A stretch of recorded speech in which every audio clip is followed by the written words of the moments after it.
Sure. But, I want to start off with number 15. In the Greek, it says, "And the Jews marveled, saying, How knoweth this man's letters, having never learned?" And in the Hebrew, it says, "And the Yehudim were astonished and said, How does this one who did not learn know literature?" So a few things on that.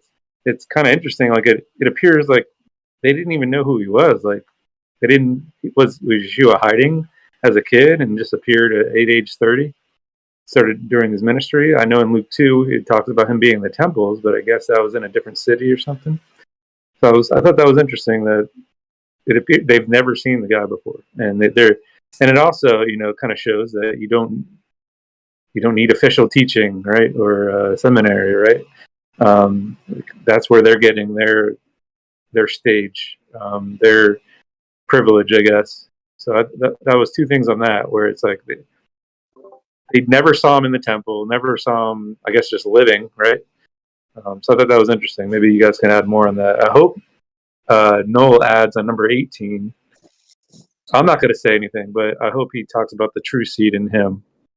And then a few more things, and then I'll give it up to Noel. Covenant of salt. So in 23, it's totally different than the Greek. If a man on the Sabbath day receives circumcision, that the law of Moses should not be broken. Are you angry at me because I have made a man every whit whole on the Sabbath day? And in the Hebrew it says, if a man goes into a covenant of salt on the Shabbat and he does not loosen himself, is the law of Moshe destroyed? And we can go, into the covenant of salt. It was used in the Middle East to seal an agreement. It has, salt has cleansing and purifying as effects. Some people say it's part of the renewed or new covenant. But I wanted to point out Leviticus 2. It's talking about the first fruits being sealed with salt. So as an offering of first fruits, you shall bring them to the Lord, but they shall not ascend as a soothing aroma on the altar. Every grain offering of yours, moreover, you shall season with salt, so that the salt of the covenant of your God will not be lacking from your grain offering. With all your offerings, you shall offer salt. So it's a sealing, it's a cleansing or purifying. I thought that was awesome. Just two more as I split my notes up. 24 is awesome. I love that he's like, therefore do not judge according to the appearance, but judge righteous judgment. Isaiah 11 is one of my favorite verses because it talks about the seven spirits, but it also talks about Yeshua judging. And Isaiah 11:4 says, but with righteousness he will judge the poor and decide with fairness for the humble. He's judging based on his Father's law. He's not going to go against the Torah, and that the Torah is righteousness. So he's not going to be judged on what he sees or what he hears, but righteousness. And then finally, 25 through 27.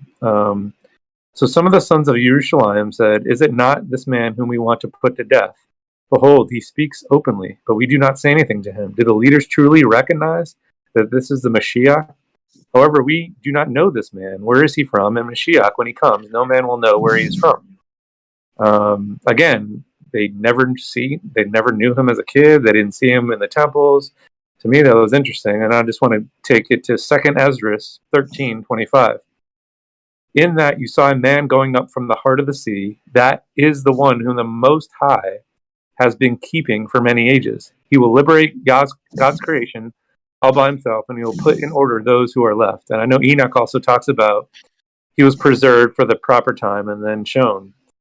So I thought that was kind of cool that it's, and I'm also asking the question, like to me it's mind blowing that he obviously was doing miracles at the age of 12 in Luke, and yet these guys never heard of him. And so I just want to know, where was he? So I have a few more later on, but I'll go to